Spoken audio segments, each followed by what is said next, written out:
world. They have volunteered to be the first ever to have microchip identification devices implanted into their body. After 9/11, I was really concerned with the security of my family.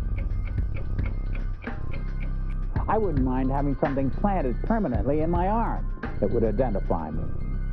In the end, everybody will be locked into a monitored control grid where every single action you perform is documented. And if you get out of line, they can just turn off your chip, for at that point in time, every single aspect of society will revolve around interactions with the chips. This is the picture that is painted for the future if you open your eyes to see it. A centralized one-world economy where everyone's moves and everyone's transactions are tracked and monitored, all rights removed. The most incredible aspect of all, these totalitarian elements will not be forced upon the people will demand them. For the social manipulation of society through the generation of fear and division has completely detached humans from their sense of power and reality. A process which has been going on for centuries, if not millennia. Religion, patriotism, race, wealth, class, and every other form of arbitrary, separatist identification and thus conceit has served to create a controlled population, utterly malleable in the hands of the few. Divide and conquer is the motto, and as long as people continue to see themselves as separate from everything else, they lend themselves to being completely enslaved. The men behind the curtain know this, and they also know that if people ever realize the truth of their relationship to nature and the truth of their personal power, the entire manufactured zeitgeist they prey upon will collapse like a house of cards.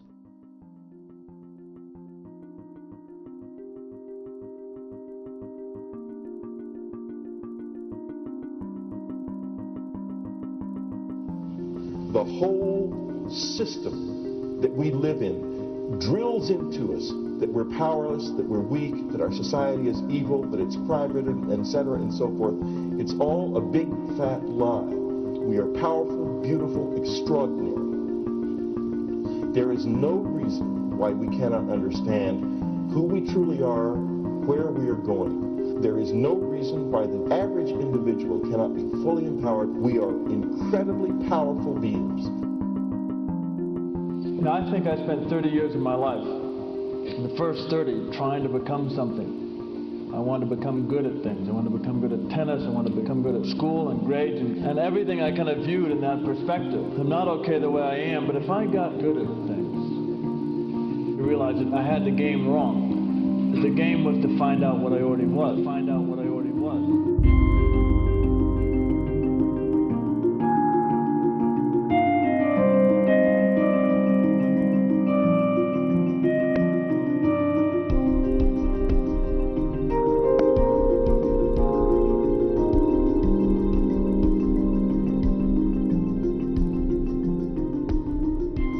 Now, in our culture, we've been trained for individual differences to stand out. So you look at each person, immediately it is brighter, dumber, older, younger, richer, poorer, and we make all these dimensional distinctions, put them in categories and treat them that way. And we get so that we only see others as separate from ourselves in the ways in which they're separate. And one of the dramatic characteristics of experience is being with another person and suddenly seeing the ways in which they are like you, not different from you, and experiencing the fact that that which is essence in you and which is essence in me is indeed one. The understanding that there is no other. It is all one.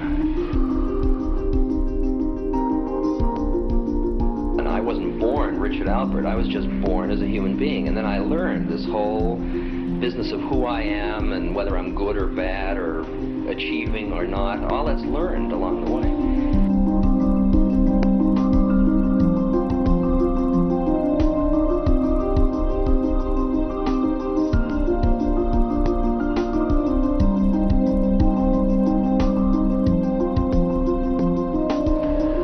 The old appeals to racial, sexual, and religious chauvinism, to rabid nationalist fervor,